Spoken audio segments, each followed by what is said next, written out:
Doctor P B সুপ্রিয়র সহকারীর ইনজেকশনে গৃহবধূর মৃত্যুর অভিযোগ, চেম্বার ও হাসপাতাল কর্তৃপক্ষ উধাও।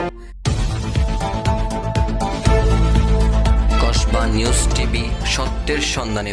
ব্রাহ্মণবাড়িয়া 250 শয্যা বিশিষ্ট জেনারেল হাসপাতালের সামনে অবস্থিত modern x ray and pathology ক্লিনিকে এক চিকিৎসকের সহকারীর দেওয়া ইনজেকশনের পর 14 বছর বয়সী মাইশা নামের এক সদ্য বিবাহিত গৃহবধূর মৃত্যুর অভিযোগ উঠেছে। আজ রবিবার এই ঘটনাটি ঘটে। ঘটনার পর থেকে অভিযুক্ত চিকিৎসক, তার সহকারী এবং ক্লিনিক কর্তৃপক্ষ গা ঢাকা দিয়েছে।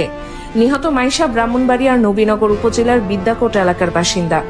নিহত মাইশার মা শরীফা বেগম সাংবাদিকদের কাছে অভিযোগ করে বলেন, ঠান্ডা ও কাশি চিকিৎসার জন্য মাইশাকে modern x ray and pathology ক্লিনিকে ডাক্তার পিবি রায় সুপ্রিয়র চেম্বারে নিয়ে আসা হয়।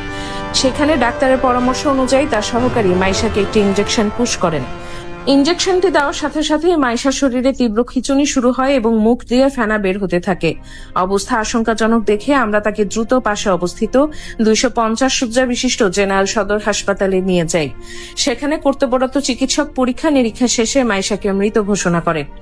অভিযোগের বিষয়ে বক্তব্য নিতে সাংবাদিকরা modern x ray and pathology ক্লিনিকে গেলে সেখানে কাউকে পাওয়া যায়নি। ঘটনার পরপরই অভিযুক্ত ডাক্তার পিবি রায় সুপ্রিয় তার চেম্বার বন্ধ করে চলে যান। এমনকি ক্লিনিকের ম্যানেজার গৌরাঙ্গ মজুমদারের মুঠোফোনে সাংবাদিকরা একাধিকবার যোগাযোগের চেষ্টা করলেও তিনি কল রিসিভ করেননি। হাসপাতাল বা ক্লিনিক কর্তৃপক্ষের কোনো দায়িত্বশীল কর্মকর্তা উপস্থিত না থাকায় এ বিষয়ে তাদের কোনো বক্তব্য পাওয়া সম্ভব হয়নি। এই ঘটনায় এলাকায় ব্যাপক চাঞ্চল্যের সৃষ্টি হয়েছে এবং নিহতের পরিবার এই অবহেলার সুষ্ঠু বিচার দাবি করেছে। এই বিষয়ে civil surgeon doctor Mohammad Noman Mia বলেন, আমার কাছে এখন পর্যন্ত কোনো অভিযোগ আসেনি। অভিযোগ পাওয়া গেলে প্রয়োজনীয় ব্যবস্থা গ্রহণ করা হবে।